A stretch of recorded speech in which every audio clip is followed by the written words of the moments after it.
Hey guys, what is up? Welcome to our live reaction of day 8 for Chargers training camp. Before we get started, please make sure and subscribe to the channel, like the videos, comment. Obviously, you're here to questions. We will take the questions, of course, but we're going to do some recapping. Obviously, I'm out of practice. I'm not out of practice, but Tyler was. So we'll dive into all of the things that Tyler was able to see. I was watching NFL Network, and they had a nice little feature for the Chargers for a few seconds. So we'll talk about all of that. Alex, we'll start with you, man. How you doing today? I'm doing good today, and you're gonna have to explain everything that happened practice today like I'm 5 because I didn't watch any of it and I don't know any of the tweets. So maybe Justin Herbert tore his ACL. I don't know. Oh man, maybe. Let's hope not. That was awful. Tyler, you were at practice today. How was your experience? Looked like it was good weather, not super hot. So how are you doing today, man? Yeah, it was really nice. Nice, cool day today. And it was just nice. I always sit in the stands anyway, but for everyone else who was in attendance standing, it was so much nicer to be out there at practice today. And I'm doing very well today because of my sister's super generous gift of a signed Justin Herbert jersey, which I will find a spot for. Not because I don't want to put it up. I don't know where to put it up just now. Yeah. But I will figure out a spot for it. So thank you very much, Amanda. I appreciate it. Shout out to Amanda, giving some great gifts. Tunes give great gifts, man. I've always appreciated that from afar. You guys are really great gift givers from what I've seen on social media. So, like I said, we'll talk about all the first takeaways today. As you can see from the title today, it's like a rough day at the office for the offense. Couple turnovers. We're not able to score a touchdown. So, Tyler, what do you make of their struggles today? And kind of walk us through, you know, if it was more of the defense making plays or if the offense just seemed a little off today. A combination of everything. When they started and they were just doing warm-up throws, quarterback, takes a snap, throws it to one wide receiver. Easton Stick missed 2 of them, and they were bad throws. They're just kind of on warm-up reps. And I was like, okay, that's really odd. And then the offense just never really clicked. And, I don't know how practices normally run. This is the most I've ever attended. But they'll have the offense go out and the starting unit goes up and they have, 4 reps together. And then they pull them for the second unit. And then Herbert's in there with the second unit. So it just felt like they never really were able to get into any kind of rhythm. And they were also missing Tyron Johnson. And I think Jared Cook didn't even play a ton. It was a lot of McKitty and Parham today, which is fine. Like Jared Cook's a veteran. He doesn't really need to be out there as much. But they just never really got into a rhythm. And Herbert, it kind of looked like, at least in the practices that I've seen, that he's just been off on some routine throws, particularly to the boundary. And again, it's very reminiscent of the Chiefs game and the Panthers game, where just some things were just off. Like he just didn't have the full grasp yet, whereas against Tampa Bay and against New Orleans, he looked like a man in control. Right now, it just looks a little bit off. And part of that is new offense. Part of that is new receivers, hurt receivers, interchanging offensive lines. So I'm not concerned, but I have yet to see just a consistent, really good, practice. But then the other day they had a great 2-minute drill with Herbert and he was perfect. So maybe I'm just unlucky and I'm missing the really good practices. But today it was just kind of off. And the defense was also playing very well. Asante Samuel Jr. stepping up in place of Brendan Faison. He had, I think, 3 pass breakups as is on defense. He's pretty much, with Mark Webb gone too, he was the best DB out there as well. So, again, the defense deserves a lot of credit for sure. I know some people are thinking, well, the defense is just naturally better than the offense at this time point in the preseason and the offseason. That's kind of true, I guess, but some of the throws just from Herbert are off, and it has nothing really to do with, Staley's defense being so much better. He's just kind of missing some of the outs, the corners, some of the things this should be a little bit routine. Yeah, and that's totally fine, at this point in this thing. I don't want anyone to misunderstand. Sure. We're not saying oh, Herbert's going to regress. Sophomore slump. Some routine misses every once in a while are totally fine. When I was at camp, it seemed like Justin Herbert had a much better Friday than he did a Saturday, and that's okay. That's just kind of the way of practices. Shane Day had that really funny mic'd up session, and one thing I said to Easton Stick that obviously applies to everyone is that training camp is where you're really kind of experimenting as a quarterback, and really trying to figure out who likes the ball where, and where does this where is this safety playing, where is this corner playing, what can I get away with, what can I not get away with. As Easton Junkins pointed out, it's just kind of growing pains of learning a new offense right now, which again is totally fine. No one should be having a kind of existential crisis right now about Justin Herbert. Like, he's fine, and we know what he's going to be like this year. It's just that he's got to work through some things. Joe Lombardi's got to work through some things, and this team kind of really just has to come together. So they'll have the padded practice day tomorrow, and then the scrimmage on Sunday, which is all very exciting. This offense is really going to be able to get some live reps, which are super, super important. So, Alex, what do you make of the offense kind of struggling today? It makes sense, I guess. I would just like to point out that 4 minutes ago, Daniel Popper tweeted "nah" in response to whether Justin Herbert was off today. So I guess Tyler disagrees. I wasn't at practice, so I don't know. But yeah, Easton said in the chat down there that it's the growing pains of learning a new defense. It's also the growing pains of learning a new offense, right? I mean, that's just going to happen. I'm not terribly concerned at this point. And I know a lot of people are going to watch the preseason and microanalyze that probably, and we'll try to see what this offense is going to be. But in reality, we're not going to see all the plays until probably week 1, right? So that's just kind of how it is, and we're not really going to know whether Herbert is going to regress or whether he isn't until probably 4 games into the season. So at this point, I'm not terribly worried about it. And there's also been some injuries on the team and all that, so I think it's just kind of a lower period of camp right now, but I mean, I'm sure it'll kind of ramp up back to next week when the first preseason game comes. Yeah, can I just jump in there real fast? So the comment was thoughts on some saying Herbert has been off all camp. No, he has not been off all camp. I'm just saying that there are moments that he has been off. Like today seemed like more of an off day. So again, like the day that I missed, he was apparently amazing, and there's some amazing throws. So I'm not saying he's been off all camp. It's just today was off, and they didn't score once. Yeah. So I think it's totally fine again. And to Alex's point, I think everybody's going to be hyper analyzing preseason stuff, unless your name is Mike Florio, who apparently hates preseason football. So that was a really interesting take from him on Twitter. Let's talk about the offensive and defensive line, because I think everybody's kind of curious to see, how those two units come together. Obviously, playing in pads is much more telling. I happened to turn on NFL Network right when they were talking about the Chargers, and they showed this clip of Joey Bosa just running over Brian Bulaga in one-on-one situations, which was really funny. I also saw Justin Jones beating Ode Abushi in a one-on-one rep. I know Rashawn Slater had a good rep against Kyler Fackrell, which wasn't on TV. But Tyler, what did you see from the offensive and defensive lines today? Yeah, so the defensive line, it seems like 50% of the time, Staley's going to have the defensive tackle, the 3-tech, and the edge rusher switching consistently. I'd say half the time, Slater ended up blocking the 3-tech, not necessarily just the edge rusher, which is great. He wants to put pressure on them. So that was really cool to see, and I think that's how they're going to be doing it. As far as the offensive line is overall, Tyree St. Louis and Brendan Hymus are definitely your 2 interior starters. Of course, with Scott Quessenberry. I wasn't sure when Hymus would rotate in, but St. Louis is definitely that right guard, and Hymus is the left guard, which I don't know.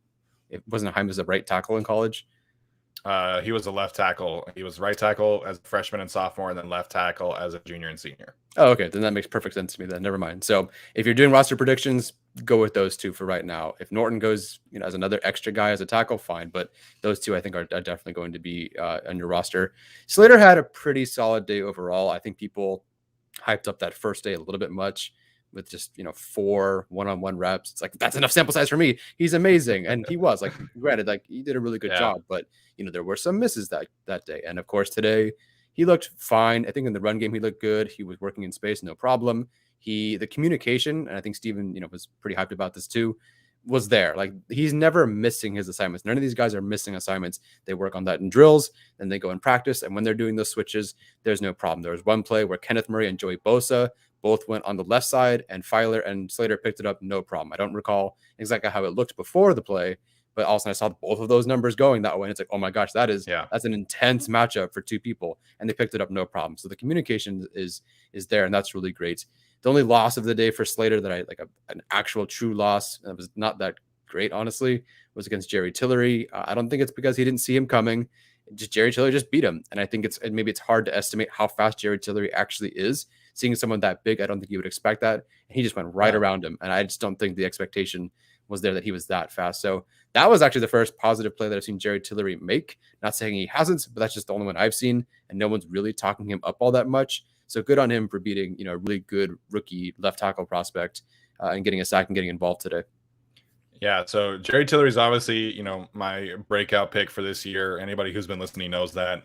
It has been a little quiet on the Tillery front outside of what Linval Joseph was talking about the other day, and then the sack. It's been kind of a slow start, but now that they're in pads, hopefully that does ramp up a little bit. As for the communication up front, it is so encouraging that they are able to pick up these stunts already, because you listen to Corey Linsley talk about the defense and Matt Filer talk about the defense, and Corey Linsley is one of the smartest players in the league, and he straight up said, going up against this defense is a pain in the ass. This is a hard defense to go up against. And they're shifting fronts, they're doing stunts, they're doing blitzes. So the fact that they are already pretty seamlessly picking up these stunts and blitzes from this defense, it's huge. The last year's offensive line struggled to pick up even the most basic of stunts. Yeah. And obviously, if we had Game Pass right now, we could all go back and watch the Patriots game, and the Patriots were not doing anything special that game, right? It was just simple 3-man rushes, 4-man rushes, and just doing simple basic stunts that I teach my junior high players every single day. So and they struggle to pick it up. It was so frustrating. So yeah, it seems like this unit is going to be much further along mentally, and X's and O's wise than they used to be, which is very, very exciting.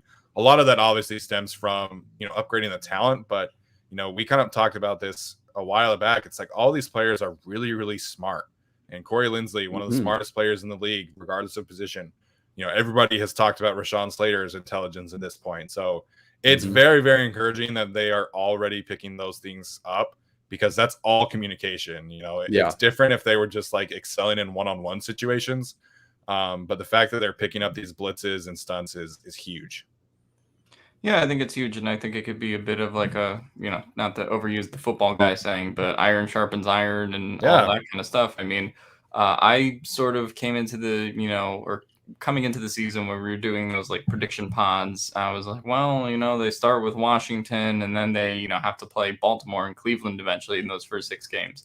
But if Staley is really testing them in practice, the level of competition may not be as much of a concern as I initially thought with that line coming together, because it could come together relatively quickly and just have, consistent performances from the jump. So that's ultimately kind of a wish, but it seems like with what Staley is just feeding them in practice, that's a good start.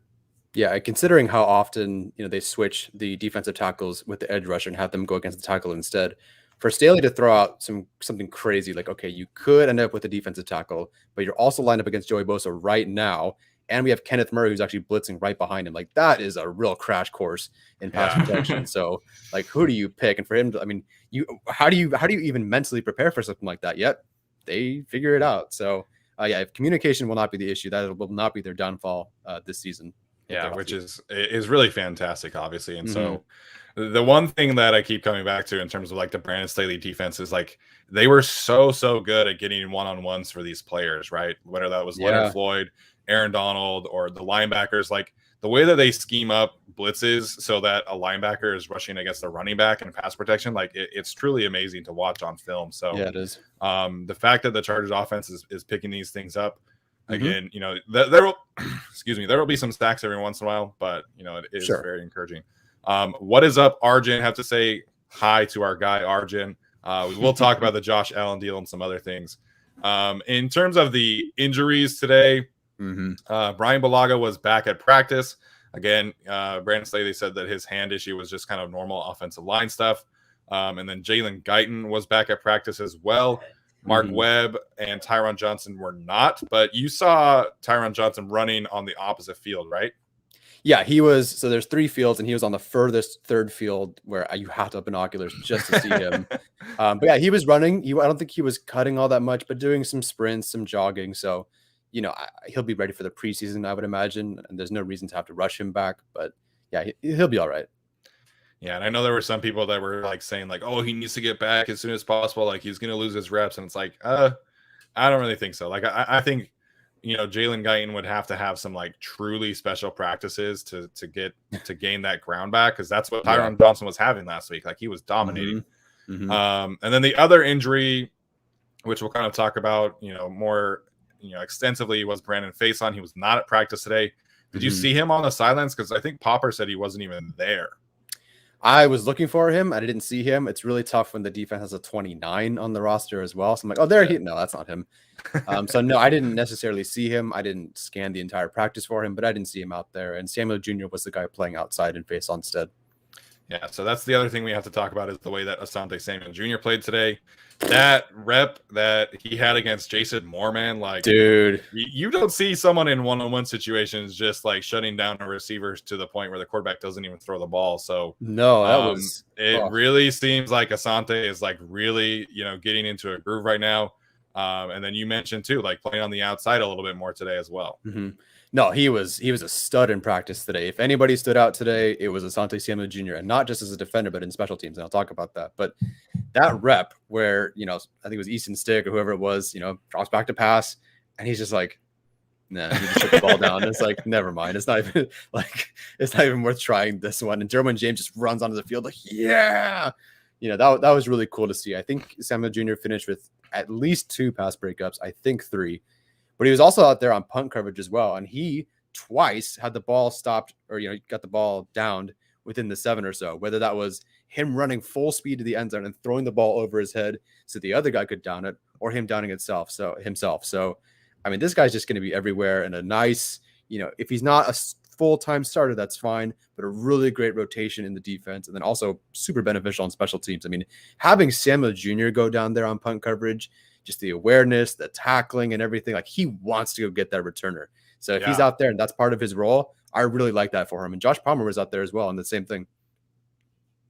Yeah, I think, if we're talking about someone that could really lose their role, I mean, it is kind of Brandon Faison, right? I mean, I don't know how long he's going to be out. I don't know how severe his injury is.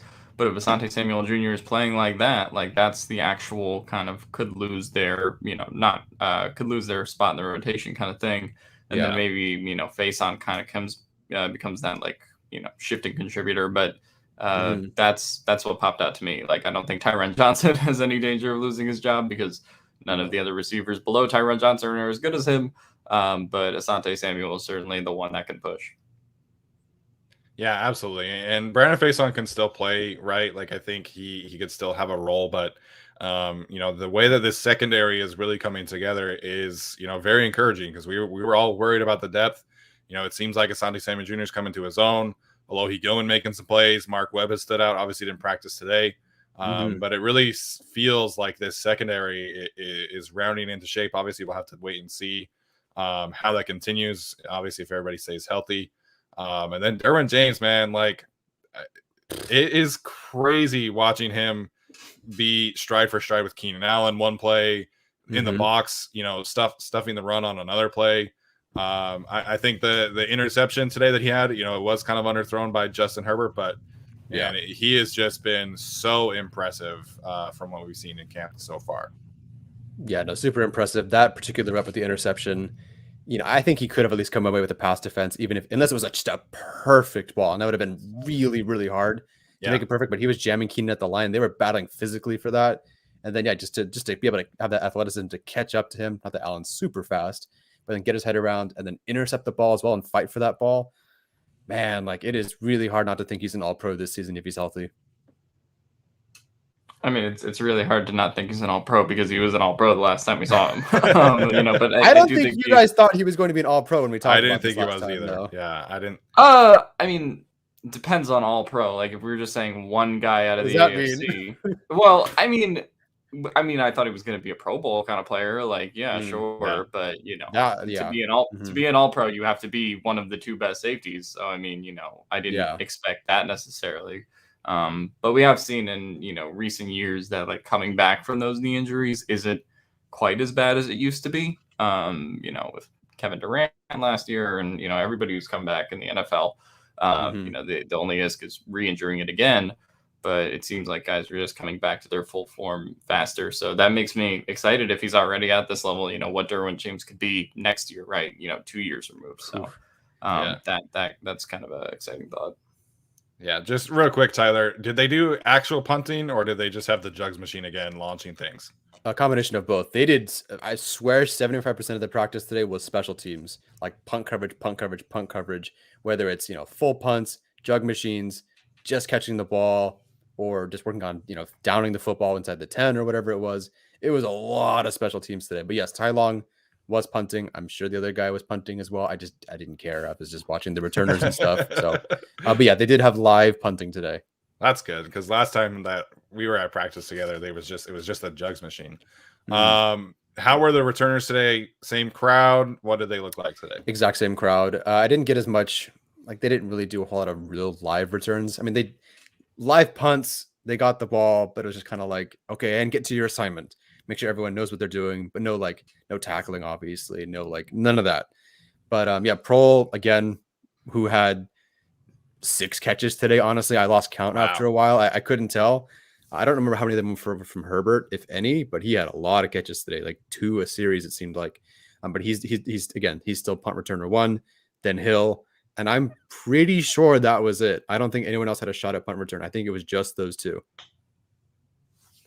Yeah, I also was surprised, and someone mentioned Bradwell in the comments. I was surprised to see how much Bradwell got in there with special teams, first team special teams. I'm not used to seeing that from him, but he's going to carve out a role for himself. I guess Popper said he looked good. Sure, I think so. So there's that. Yeah, no, I mean, if Bradwell's going to carve out any role, it's going to be that, or the turkey on Thanksgiving. But jeez, yeah, I couldn't resist. But yeah, so I think when you talk about those kind of guys on special teams, it really feels like it's Prohl's job to lose at this point. Of course, he could lose it in the preseason with a bad rep here or there. But it just feels like it's too easy not to happen. Also, just because he's been the biggest contributor in the offense while also kind of leveling that out with his special teams performance in terms of that. So I think that's a good sign for him. Yeah, that was a weird comment there. Sorry, lost my train of thought. So guys, we're gonna take some questions here in a minute. We'll get some final thoughts from Tyler today, and then we'll take some questions. We'll chat about the Josh Allen extension. Tyler, any other standouts today from practice? I know we were talking a little bit about the offensive line, the linebackers. Anyone else stand out today?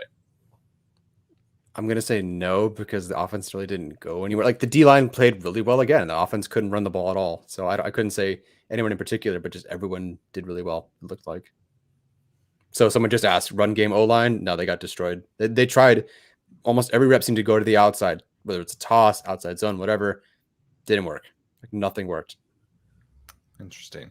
I wonder if they'll have to, pivot more toward an inside run game at some point, because it seems like that's been kind of the consensus that the defense is really, setting the edge well or getting to the edge.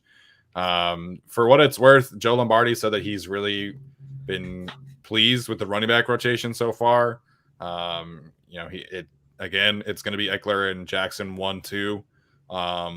He kind of highlighted the ability of Kelly and Roundtree as receivers a little bit in his press conference. So it's going to be a work in progress. I was hoping for the second padded practice to have a little more running room today, but that doesn't seem like it's the case, which is a good thing for the defense and kind of a little bit of a concern for the offense. We'll have to see if that continues up, but it is a positive sign that the defense is stopping the run so well. Yeah. All right. So again, we'll talk about the Josh Allen extension. If you guys have questions, let us know. So this is one that I think all 3 of us got wrong, and Josh Allen being this kind of player is definitely surprising. But he signed a 6-year extension worth $258 million. He has officially become the highest paid quarterback in terms of guaranteed money and in terms of yearly average, passing Patrick Mahomes, I believe. I don't think so. Patrick Mahomes is still 45 per year. Josh Allen's 43. Okay. I thought I saw Allen was 46. I don't know why. But anyways, massive contract for Josh Allen, somebody that Really had some major concerns as a sophomore in the NFL, as a rookie with turnovers and inaccuracy. I mean, he played extremely well last year, was an MVP candidate. So, Alex, we'll start with you. What'd you make of his extension and how this could affect Justin Herbert down the road? Yeah, I mean, the money on paper does look crazy because it's like you see 6 years, 250 million, and you're like, what happened? And then you're like, okay, well, 258 divided by 6, that's 43. Okay, he's making 43 per year. So that Yeah. is the new set for the market, right? In that regard, aside from Patrick Mahomes, who I think has proven that he's kind of above the market at this point, Yeah. when it comes to that kind of stuff. So, plus, he also got a 10-year deal. So I don't think we're going to see something quite like that again in the near future. I don't think it's, crazy. Allen did improve last year. Now, could he regress in some areas? I wouldn't be shocked. He is only kind of 1 year removed from being that like hit or miss quarterback. But last year was a year for him where they, finally got some weapons and we're like, hey, here's Stephon Diggs. Here's everybody you have. And that's just kind of what he rolled with. So, I can't really fault him for having Stephon Diggs. Like, yeah, the team should try to make him better. Right. So I don't think it's too crazy. In terms of what it means for Herbert, it means that he's probably going to get 60 million when it comes time to extend him in terms of average annual value. I mean, that's where we're going to be at. Kyler is going to get that money too. So, it's always just better to be a quarterback in the future versus right now, because you're always going to get more money, right? Lamar and Baker are about to get paid too, I assume. Maybe I don't know what the average annuals will be compared to Allen, but so it's always just the next man up and next guy to get paid, and that's just how I look at it. So the window, like Steven said on Twitter, is now, right? While Herbert is cheap and relatively inexpensive, that's the time to go for it. It's also kind of what PFF Brad said in Arjun's interview with him, right? So that's the time to go for it. But also, like, the Chargers will still be able to find ways to finagle the cap when they do pay Herbert, right? Like the Chiefs have found, and like every other team that's paid a quarterback has found. Yeah, he'll be just fine. I didn't watch any Josh Allen in college, so I have no idea. All I heard was that he was just like bad, and he had a really strong arm, athletic, couldn't hit anything, and no accuracy, whatever. And that's kind of all I knew. So, the one thing I will say is that whatever he makes, 65% of it should go to Brian Daboll or Stephon Diggs, honestly, because they really when we were trying to figure out who the coaching candidates should be for the Chargers, and in watching Daboll on the Bills, he makes it really, really easy for Josh Allen. It's like, as long as you understand what you're supposed to do, I will find a way to get these guys open. And by the way, you have Stephon Diggs as is. So, I'm not saying he's a bad quarterback by any means. He certainly deserves it. He put up the numbers, but he does owe his number one receiver and his offensive coordinator a lot for that big contract, because they really, really made it easy on him. Yeah, and I'm glad you brought up Diggs. That's kind of a model that the Chargers could theoretically follow, not specifically that position, right? But they right before year 3, they went out and then they made a big move for a big time target for him, making life easier. And then this year, they added Emmanuel Sanders as well. So they've continued to support him at a really high level. They extended his left tackle as well. They brought back Feliciano, who is kind of a piece of shit, but he's a great offensive lineman. But it is interesting to look at all these teams in this kind of position, because I think Allen, he has MVP ceiling. He has lead his team to the playoffs and lead his team to an AFC championship game ceiling. But you look at what Baker Mayfield is, and I don't think that Baker is that kind of ceiling. I think he's a high-end game manager, and that's no shade. You can win in the NFL with that. But if they're going to give Baker Mayfield a higher contract than that or close to it, I think that's bad business. And that, to me, people talk about, do you pay quarterbacks? Do you not pay quarterbacks? I think if you're a game manager type of quarterback, then you don't pay him that kind of money. You kind of just, wait it out, and maybe you could do a franchise tag or something like that. But, I think Baker getting a big time extension would kind of put the Browns in a situation where the Rams were in, where it's like you're handicapping your roster in favor of a quarterback who you're not super confident in his ability to lead your team to wins. Whereas someone like Josh Allen, you do feel like he has that kind of ceiling. So Obviously, right now, I think Justin Herbert is going to be worth that kind of monster extension. At this point, like Alex said, it is trending towards like a $60 million contract, which is crazy. But the salary cap will go up, and they'll be able to kind of maneuver around it. But it is just like that kind of money is just crazy because Josh Allen grew up like in a very, very small town that's like an hour away from me, and I've been to that kind of town. It's like there's not a whole lot of stuff going on. He went to Reedley Community College first and then to Wyoming. So the fact that he's able to, look at this $260 million contract is just kind of crazy when you look at it on paper. Yeah, and I think it's just going to be interesting to see kind of what happens with Baker. I feel like, I see what you're saying with the Goff thing, but I also feel like Baker has a kind of personality where like people are, not going to question him getting $40 million in Cleveland, right? Versus like True. Goff was always a part of the Rams, but I feel like he was never quite the leader. Like I feel like people always ascribe the credit to Gurley and Donald and McVay and everybody that was there. But yeah, I don't know. I mean, I don't think Baker is a stud. Would I say he's better than Goff was with the Rams? I don't know. It's a tough question, but that's it's going to be interesting to see what he gets paid, because I do think they'll ultimately going to extend him to at least 35 to 40 million. I can't see him coming under that. And also Lamar, that's the one that's going to come up too. So are they going to top Josh Allen with Lamar and then start a whole controversy on Twitter and probably a race war? Who knows?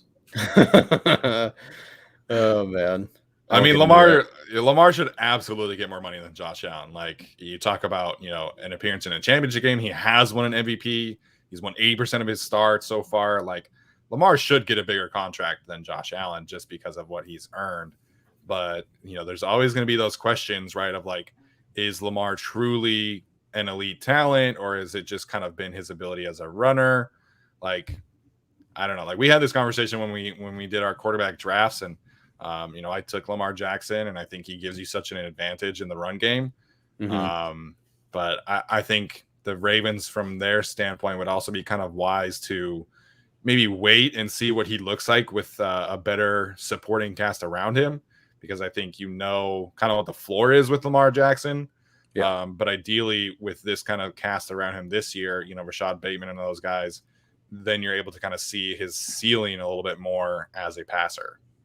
Yeah, and I think with we spoke to Benjamin Solak, I think, earlier, and we were talking about Wentz and Goff when they were getting traded when they were. And one of the questions I asked him is, do you think that quarterback contracts will change, kind of with the fact that, all these quarterbacks are getting traded? And he was like, well, Goff and Wentz kind of prove that you can still trade these albatross contracts, right? Because quarterback is always in demand and some people will always take a chance, right? So I think even if you give Baker, $40 million and you end up regretting it in 2 years, you could probably ship him to some team that will take a chance on him and say, we'll fix him, right? Or some team that isn't doing too great, right? They'll just take that shot. That's what kind of the Lions and the Colts did. For the Colts, not paying off so well so far, but we'll see how that ages. Someone commented, "Them guilty boys." I don't know about guilty boys, man. That just sounds like a male strip show, some dive bar somewhere. That is what the director called us. Well, if I'm going to be a stripper, my stage name is going to be Bangkok, for sure. What up, Jorge? Thanks for tuning in, man. All right, we'll get to some of these questions. A couple people asking about, what happens in the preseason games. Anthony Hopper kind of saying that he thinks that everyone kind of plays except for Bosa, Derwin, and Bulaga. And then SoCal Bolts fan points out that the Rams didn't play like any of their starters in preseason. Brandon Staley wasn't on that staff, obviously, because last year they didn't have any preseason games. But it is going to be interesting to see how that lines up. Or he said, LMAO, bro, you guys already got sex eyes. Sex eyes in Bangkok. What do you want to be there, Steven? We'll come up with something, man. Let us know in the chat. Send us tons of super chats with the. There we go. What up, Craig Smith? So what do you guys think happens in terms of preseason? How much do you think starters are involved? I think it is safe to assume that someone like a Brian Bulaga, Linval Joseph does not see a single snap. They've been, and Chris Harris too. So They've been kind of careful with those guys from the start. But what do you guys see in terms of starters playing in the preseason? I would. Oh, okay. Well, That's yeah, have at it, I would Alex. just say, Six eyes, yeah. have at it. I would say it depends on what they're going to do. This is one of the things we talked about a couple of months ago when they, it was officially announced preseason was going to 3 games and they extended the schedule. We were like, well, which game is the dress rehearsal, right? Or is there a dress rehearsal anymore? So that's going to be an interesting thing. I guess the second game would kind of be that. I do think Herbert probably doesn't play the first game. I think maybe he plays the second 2 and like the first half of game 2 and then something like maybe 3/4 of game 3, but that might even be stretching it. Really, he might just play a quarter in each game or something like that. Tyler Van Leeuwen has said in the chat, free Kespin. So we have to get that going because they didn't let my guy kick today, but so I think I think with the starters playing, it's not going to be too bad. It's just going to be, the guys go when they go. And you also could have veteran off days for guys like, Chris Harris or Balaga, right? That won't play, just because of that. So, that's just my thought. I'm very interested to see how they do this because, and a couple of people pointed this out in the chat, it's been like their goal, I think, is to get the starters in there for a series and then just pull them out.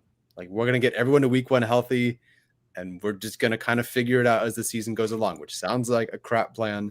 But right now in practice, Herbert will get 1 series with the 1s and then they're pulling everybody. Then Herbert plays like another series possibly with the 2s and then they're pulling everybody. And then it's right. Like the second and third teams get, I would say 60 to 70% of the snaps. The first team barely really gets out there. Herbert is really barely out there.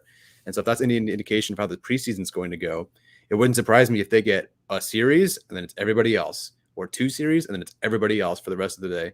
I could see the defense maybe being out there a little more. I do think the first team defense is out there more than the first team offense, but they're not going to play all that much, man. Like we're really be watching a lot of backups, which is fine. Like it's the preseason and most of these guys have defined roles. A lot of the offensive line is full of veterans. So, sure. But I don't know. I'm a little worried. I would like to see Herbert get more reps. Like I understand wanting to rest these guys and no one gets hurt, but like the run game isn't really working.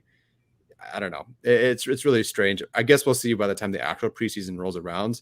But for right now, based on how it is at practice, they're barely going to do anything in the preseason, at least 1 series maybe. And that's kind of it. And it's a little concerning. Yeah. In terms of being like the dress rehearsal game, I do kind of imagine it would be that second game against the Niners, right? That's the second one. Or is the Seahawks the second one? It's Rams, Niners, Seahawks. Okay, so I assume the Seahawks one is kind of going to be like all the backups play the whole game, which is totally fine. And then they have that week off until the actual game. I agree. Like it seems like they are going to kind of hold everybody out, which I'm all for keeping players healthy, but I do think that there is a balance in terms of getting them reps because I think Justin Herbert obviously has a very good connection with Keenan Allen and Jared Cook has a good connection with him too, but it just kind of seems like the offense again it's going to be a work in progress regardless of how many reps they get in the preseason, but I just would like to see them get some kind of work in the preseason and you can do that. You hold Jared Cook out, hold Keenan Allen out, hold Brian Bulaga out, like that's totally fine, but I just would like to see specifically Justin Herbert get some more game reps with this new offense. And if he's playing, obviously not playing with the backups, right? But, get him out there with, with Tyron Johnson and Jalen Guyton and Mike Williams. You can hold Mike Williams out too, I guess, if you want. But keep the, relative first team offensive line in there to protect him. But I just think Herbert needs some more reps, man. Like it's as simple as that. There's some kind of off days, which kind of seems like today was, but he needs that repetition in the offense and the scheme, work some things out. But it doesn't really seem like the starters are going to play that much this preseason, which, health is fine. Like if that's the goal, so be it. Yeah. SoCal Bolts fan says that he was at practice today. The reality is that the offense has horrible timing and effectiveness in 11 on 11s. Herbert is a very young quarterback. You can't treat him like he is a veteran. Yeah, Sure. I mean, it's expected. And what did I miss? Oh, 50 Shades of 50 Utah. Shades of Oh Utah. my goodness. No. It's I'm not very going to be confused. 50 Shades of Utah. Utah, Matt Gay, 50 Shades of Gay. Well, yeah, I mean, I think that Have one's at a it. little. I think I would. Yeah, no comment on that one. But, 50 Shades of Utah is hilarious. That's well done. 50 Shades of Utah. That's like a little bit of self-loathing, though, man. I know you don't like Utah all that much. Yeah, Utah has the worst air quality in the world right now with all the wildfires and That's why it's pollution 50 stuff. Shades. There you go. Very accurate geographic statement as well. All right, guys. So let us know if you have any questions. Oh, Sorry, man. Tyler, to cut you off there. A couple people asked about Kaiser White. Had a very hot start to camp. Did you see anything from Kaiser White today, Tyler? Not necessarily. I wasn't particularly watching the linebackers, and I really haven't. Like, I've been kind of just leaning on Arjun. So ask Arjun. It seemed like he had a really super hot start to camp, and then he just says, he's been there. I do think Tranquil and Murray were out there with the first team today. At this point, I don't even think it's worth, other than Murray being like the main starter, I don't really think it's worth trying to figure out who's the starter, who's the backup. Like, look at the snap counts at the end. It really is just going to be interchangeable based on what Staley wants to do. So I wouldn't worry about who's starting too much or who's like, if they look good, they look good, but that's about it. Yeah, Kaiser and Tranquil will both have a role. I think it makes sense to kind of rotate the two, keep both of them fresh, and I think they both have very similar skill sets as their ability to kind of make plays on space as space and chase linebacker, as well in coverage. Let's see. Someone asked a question about Anthony Hopper asked a question with Derwin being the primary signal caller. Is there any information out there about who the second and third primary callers would be? So Brandon Staley said that Cole Christiansen and Eamon Ogbongbemiga have been practicing with the threes in that role. Drew Tranquil is still doing some of that as well, sometimes with the second team. But I can't tell you like who's calling it if in the second team, like when Tranquil's not with them. But those are the four players that we know are getting practice with calling plays. Sure. Yeah, it makes sense. I mean, my mind just goes to what would they do if like Derwin has to come out of a game? Like then who's calling the plays in that case? It could be Tranquil. I sort of think about like Nasir Adderley if we're just keeping it like kind of in the safety room. But I don't know. There's not too much intel on that as of now. Ronaldo Hill said that Adderley is very active in terms of communicating. I don't know if that means like he is calling plays somewhat. But I think, the more players that have practice at this, the better. Yeah. Someone else asked about Alex Kessman again. So he didn't kick today, but Vizcaino and Michael Badgley did. Seems like I think you said that both of them went like 4 for 5, right? So I think Badgley was either perfect or missed one. Vizcaino definitely missed 2. There was one that was a miss, just a miss.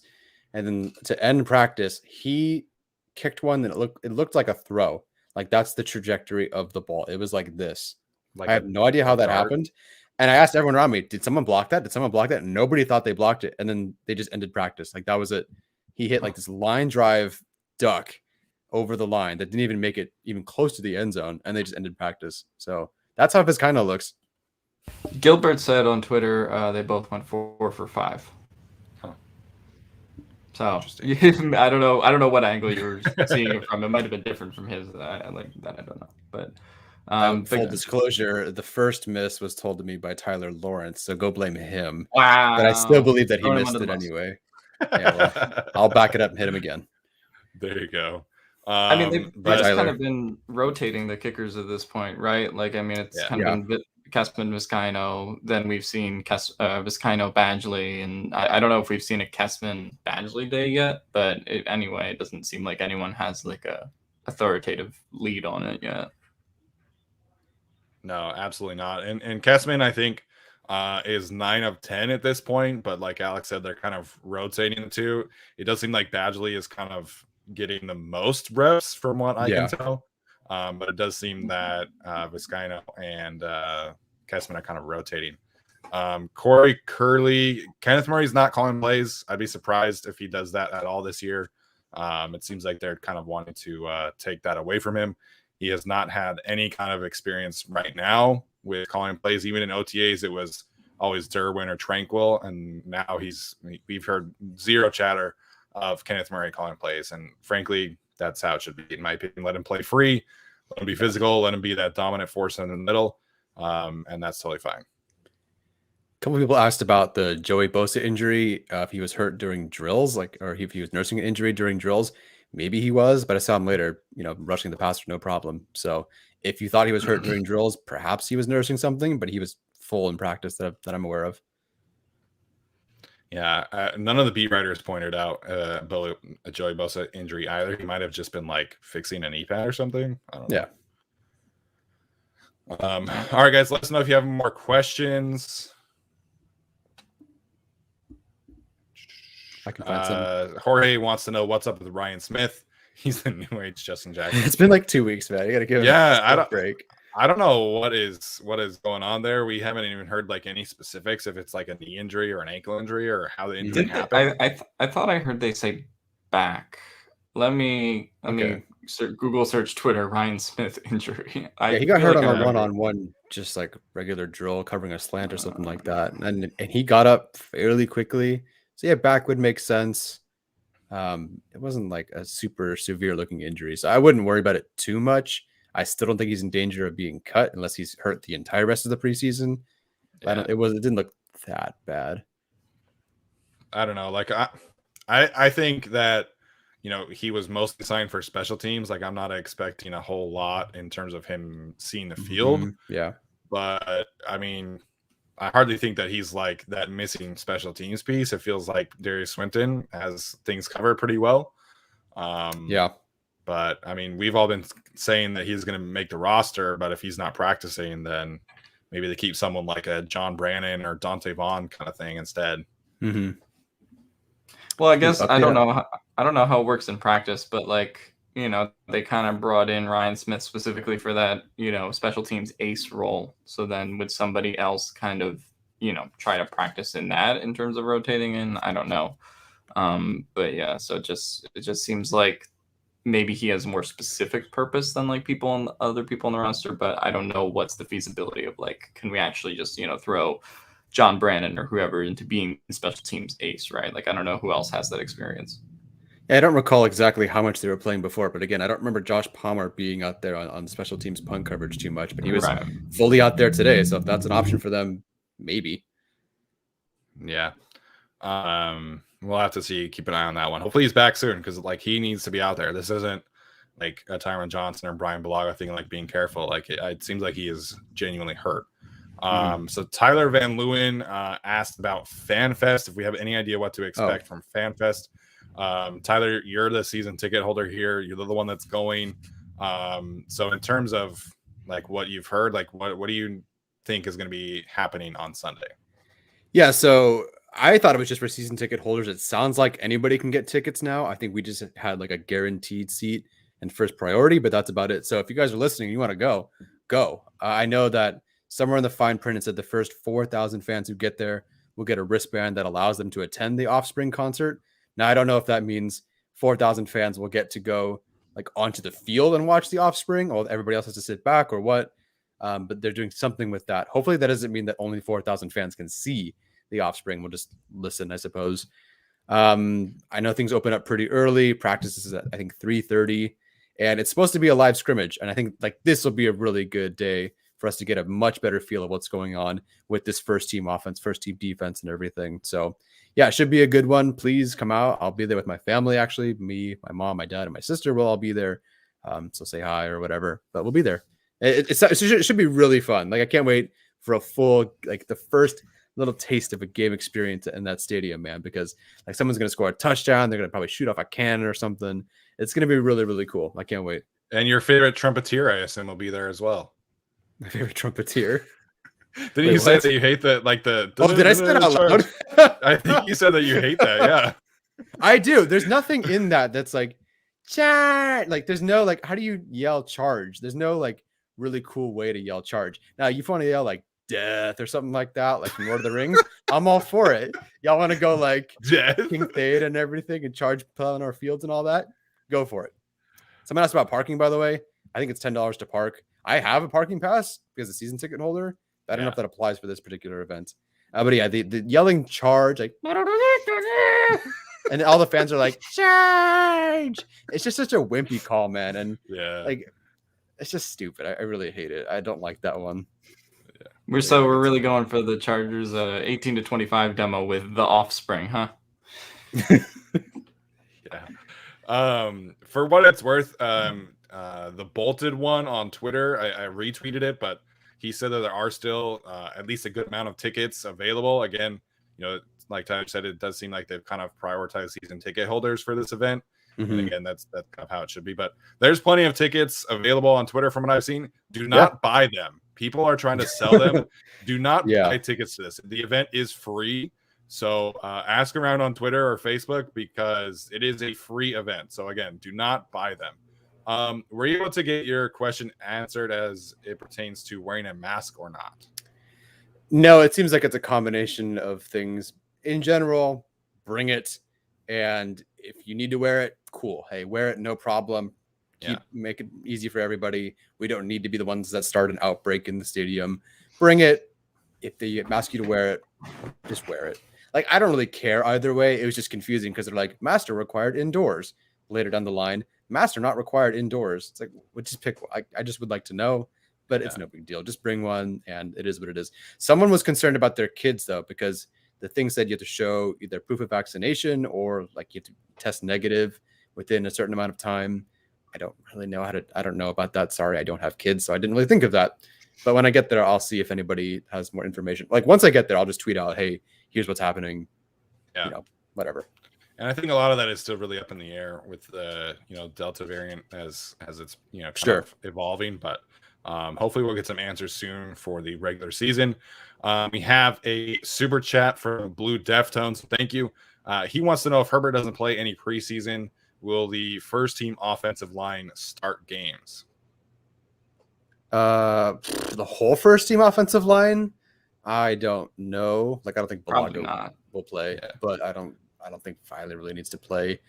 Questenberry's just fine at center, and they rotated him in there too. So I think Slater will be out there. Herbert will definitely be out there for at least a little bit. But I think they'll be out there for at least series or quarter. But it could be a little bit longer than that. But probably the first and the third game, I wouldn't think they'll play. But again, I don't know what the changing attitude is from the league towards preseason this year, or if there's even any real consensus, right? Because other teams could do different things and say, hey, we're going to do our dress rehearsal week 2 and we're going to do ours week 3, right? So a lot of teams could just decide to do different things, whatever fits their vote.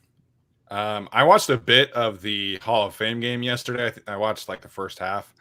So like the Cowboys, Tyron Smith did not travel there. Obviously, Tyron Smith, very, very good offensive lineman for a long time. They did take Lyle Collins, who, of course, had season-ending surgery last year. So that was kind of get him some live game reps kind of thing. And then Tyler Biadasz, their starting center, was there. Nick Martin was not there. So they kind of mixed it up in terms of veterans playing and not playing. So I assume that Rashawn Slater will play, and at least, the first quarter kind of thing. I think Lindsley and Balaga probably don't play at all. But I would expect Ode Ibushi and Matt Filer to play at least somewhat, along with Rashawn Slater too. But I don't expect Corey Lindsley and Brian Balaga to play at all this preseason. I thought I was going crazy last night because I have always thought it's Biadasz, right? In terms of the center for the Cowboys. And I'm pretty sure Joe Buck said Biadasz. So we may just be completely wrong, or Joe Buck's completely wrong. I don't know. He said Biadasz. I blame Joe Buck. I think we're right. I'll have to search around for that because that's interesting. Maybe I was just loopy at 9:30 p.m. But that's what I heard. He definitely said something Biadasz. I don't know. Maybe I was playing Pokemon. I don't know. Well, I learned on Inside Training Camp today that it's not Cleveland Farrell, it's Cleveland Furl. I'm not saying that one. He's feral. I mean, he's going to be a backup now anyways, but it is what it is. So, all right, guys, let us know if you have any other questions. We'll start wrapping this up. ZX Zealot, is SoFi an indoor stadium or an outdoor stadium? That is going to be interesting because that obviously has a it's a house with the doors open. Yeah. So we'll have to. Because last year they had the whole Rams Cowboys thing, right, where the air quality was bad and they considered canceling it, but they didn't end up doing it. So I remember that being a thing. Yeah, because the wildfires, they were considering postponing that, but they didn't. So I don't know. I think it's kind of half and half. It's mostly an indoor stadium, but it's not officially an indoor stadium to actually protect them in the event of a wildfire or some reason that they would need to postpone a game because of weather. Yeah. Tyler Van Leeuwen wants to know what happened to Brandon Hymas. So he got elevated to the second team today. Again, can't really tell how he looked unless Tyler, you want to speak on that. But he was practicing with the third team previously, and then today was kind of his first day as the second team. In previous practices, it was Ryan Hunter, the offensive lineman that they signed from. I think he was originally with the Chiefs, if I'm not mistaken. But I mean, Hymas has kind of worked his way into the second team, which is obviously good. I think he's pretty safe in terms of a roster spot. But yes, I would like to know more about his performances as well. Yeah, no, completely agree. Nothing to add there. The backup offensive line is Norton, Hymas, Questenberry, St. Louis, and Pipkins right now. So, and it was pretty much consistently that today. I wasn't sure if it's just, sometimes in drills they mix and match, but in drills it was Hymas was out there with the second team. But at 11-11s, it was Hymas out there with the second team. So yeah, he's good. Yeah. Anthony Hopper said he lost a pretty bad rep in 11-on-11 against Cortez Broughton today. Anthony, were you there at practice today, man? That's pretty cool. I thought he was still stationed out. So let us know there. But the swing tackle position is interesting because Pipkins has been the one rotating in for Brian Bulaga when Bulaga has been kind of resting. And then when I was there on Friday, he was taking left tackle snaps and Storm Norton was taking right tackle snaps. So I wonder if they're kind of switching that up. And honestly, they should, get them more reps, kind of mix things up, try and get a full evaluation of which of the two is more comfortable where. Because Storm, I think he is right on that bubble. In my opinion, I think the last offensive line spot is going to be him or Tyree St. Louis, in my opinion. And then if they want to keep a 10th, then I think Storm is safe. But if they only want to keep 9, it's going to be him or Tyree St. Louis. Yeah, sounds about right. Someone mentioned Bandy in practice. I always look for him, and it's always 86. It's very hard. You always confuse the two, white guys. But yeah, I mean, I'm sure he's had good moments. It's Proles at 86 has been the guy who stood out. But if you saw Bandy doing well, that's great. Good to hear. Yeah. Anthony said that Chargers Core or Chargers Country posted a video from today. Chargers Core, is that a new one? I've never heard of that one. Yeah, it's a new one. Okay. It's I'll tell you later. Okay. Sounds good. All right, Tyler, Alex, any other final thoughts before we wrap up today's episode? No, just hoping the next time I see training camp practice, it'll be more than 75% special teams. I get that it's important, but man, I am not entertained. All right. Do something for me. Yeah, I mean, I'm just really excited to see the first preseason game at this point because I don't see any of the training camp stuff other than what I see on Twitter. So I actually want to see how these guys are playing, but seems like everything's going okay in training camp so far. Other than, of course, the injuries, which you hope some of those guys come back from, especially Ryan Smith, because they kind of do need him since they signed him for specific special teams roles. So we'll see how that goes, but. Did we mention Jared Goldwire just kind of retiring? That was sort of we didn't mention that. But Daniel Popper tweeted last night he was placed on the reserved retired list. I don't know. Initially, Aaron Wilson said that he was placed on injured reserve, and then someone tweeted at us and were like, "Any thoughts on Goldwire retiring?" And I was like, "What? What is happening?" And then I woke up today and Daniel Popper said that he was placed on the retired list. So That was a surprise. I felt like he was kind of a dark horse guy that could potentially make the roster. But doesn't he have the #1 contract, like the highest? Yeah, he was free agent the contract. Undrafted free agent with the most guaranteed money. Collect it and get out of there. I appreciate it. Honestly, if I was an undrafted free agent, I'd probably do the same thing. But I wonder if they'll bring in another defensive tackle just for a camp body. We'll have to see if that one pans out. But that was definitely weird. Popper said that he was going to try to get some more info on that. So hopefully in his practice report today, he's able to kind of figure out what was going on there. But yeah, that one was definitely a surprise. All right, sounds good. So thank you guys so much for tuning in. We're going to have our normal episode this weekend is going to be dropping on Sunday. We are going to be recording ourselves tomorrow afternoon, and then Tyler is going to do a reaction video separate for Monday morning, and we'll go from there. So great times. Make sure, again, subscribe to our YouTube channel, like the videos, comment. We really appreciate all of that feedback. Obviously, we're going to post this audio version as well on our podcast feed.